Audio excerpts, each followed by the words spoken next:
नमस्कार दोस्तों, स्वागत है आपका घरवाला में। ये पीछे जो आप देख रहे हैं ये मंदिर बद्रीनाथ का है और यहाँ पे बद्री विशाल जी विराजमान हैं। और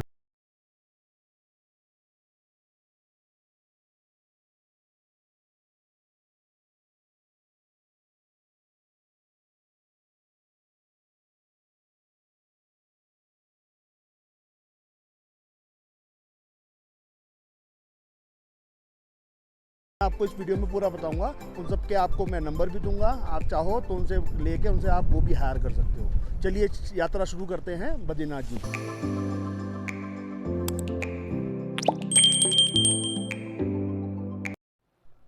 बद्रीनाथ जी का रास्ता हरिद्वार से लगभग 315 किलोमीटर का है और बस का जो किराया है यहाँ से जोशीमठ तक का 600-700 रुपये है। और फिर जोशीमठ से भी आपको आगे लगभग 600-700 रुपये आपको देने होंगे बद्रीनाथ जी तक जाने के लिए। और बद्रीनाथ तक जाने से पहले आप पिपलकोटी में भी रुक सकते हैं, जहाँ से बद्रीनाथ का रास्ता जो सफ़र है लगभग 77 किलोमीटर का रह जाता है। और अगर आपको वो डिस्टेंस भी थोड़ा कम करना है कि सुबह जल्दी उठे और जल्दी तैयार हुए और सुबह जल्दी बद्रीनाथ जी पहुंच गए, तो आप जोशीमठ भी रुक सकते हैं। जोशीमठ से बद्रीनाथ का रास्ता लगभग 44 किलोमीटर रह जाता है। क्योंकि जोशीमठ में रुकने का एक फ़ायदा ये भी है कि एक तो आप जल्दी चले जाएंगे वहाँ से, और जोशीमठ से 40-45 किलोमीटर रह जाता है।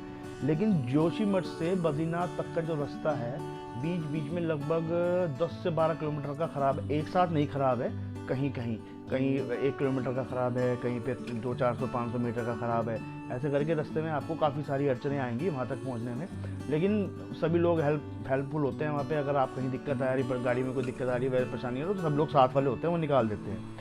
और इस साल लगभग 17,58,779 श्रद्धालुओं ने दर्शन किया है। और ये हमारी गणना के हिसाब से है जो प्रशासन ने गणना करी है वहाँ पे। क्योंकि जब भी हम वहाँ पहुँचते हैं तो आपसे पूछा जाता है कि आप कितने लोग जा रहे हो, और जब वहाँ से लौट के आते हो तो कितने लोग आ रहे हो, सब कुछ करते हैं। और बद्रीनाथ के जो कपाट हैं हर वर्ष नवंबर में बंद हो जाते हैं। और गर्मियों के मौसम में शुरू होते हैं, ये एक साथ खुलते हैं जब मई का महीना होता है। मई के स्टार्टिंग में या 15 तक ये मई में खुल जाता है। तो चलो शुरू करते हैं अपना सफ़र बद्रीनाथ जी का। हरिद्वार से बद्रीनाथ जी जाने के लिए या किसी भी 4 धाम में से कहीं पे भी जाने के लिए ट्रैवल के लिए आप इससे स्काई टूर एंड ट्रैवल से संपर्क कर सकते हैं।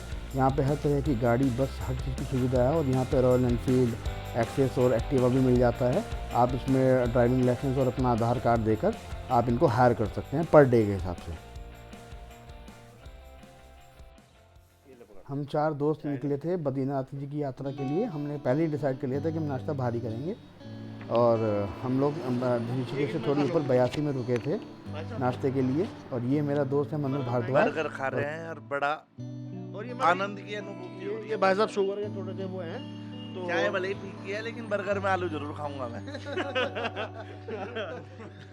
चक्कू दे देना भैया। घर पे बनाया था कि भैया? अरे नहीं भाई, पैसों का लाए वे। घर पे बनाए थे। 50 रुपए का 50 एक है।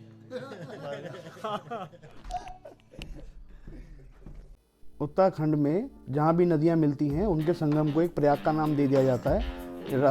बद्रीनाथ जी के रास्ते में ये 5 प्रयाग पड़ते हैं: देवप्रयाग, रुद्रप्रयाग, कर्णप्रयाग, नंदप्रयाग और विष्णुप्रयाग।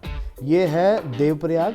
हम सबसे पहले प्रयाग पर रुके हैं और ये संगम है 2 नदियों का, भागीरथ और अलकनंदा नदी का संगम।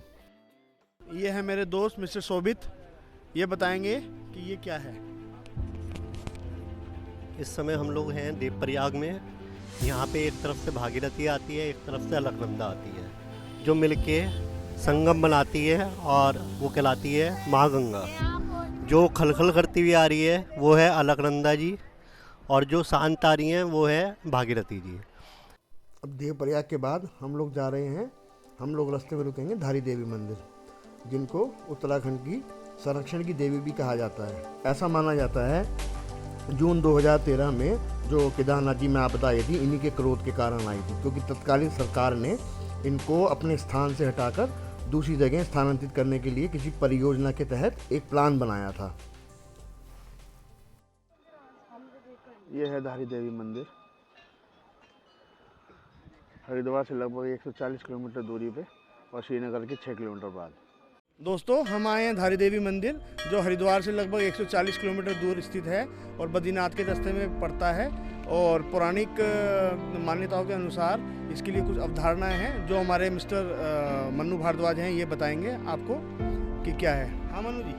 नमस्कार दोस्तों, इस समय हम धारी देवी टेम्पल आप हमारे पीछे देख रहे हैं। यहाँ पे पौराणिक मान्यताओं के आधार पर यह कहा जाता है कि जो माता यहाँ पर विराजमान है वो दिन में 3 बार अपना स्वरूप बदलती हैं।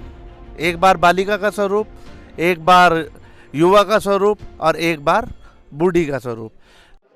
अरे पगी, क्या नाम है इसका? ब्रावो। थक गया? ओहो भाई, अभी तो चल के जाना भी है, अभी तो चल के कौन जाएगा।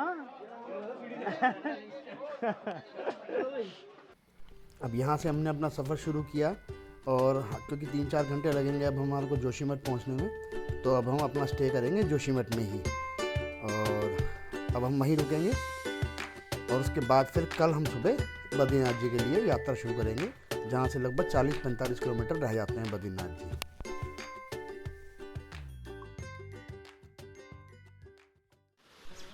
जोशीमठ में ये एक छोटा सा लॉज है, होम स्टे कृष्णा रेजिडेंसी। हमें यहाँ पे 500 से 700 रुपये का रूम मिल गया 2 जनों के लिए और ये यहाँ से सुबह का नज़ारा है। अब हम प्रस्थान करेंगे बद्रीनाथ की ओर। मेरे दोस्त लोग हैं, वो नीचे तैयार हो रहे हैं, इसलिए मैंने कहा चलो। और हाँ, यहाँ पे पार्किंग की सुविधा भी है। सुबह 6:30-7 बजे हम लोगों ने बद्रीनाथ जी के लिए अपना सफ़र शुरू किया। चलिए, अब बस इंतज़ार है कब बद्रीनाथ जी हम पहुँचे। यहाँ से 2-2.5 घंटे लगेंगे हमारे को वहाँ पहुँचने में।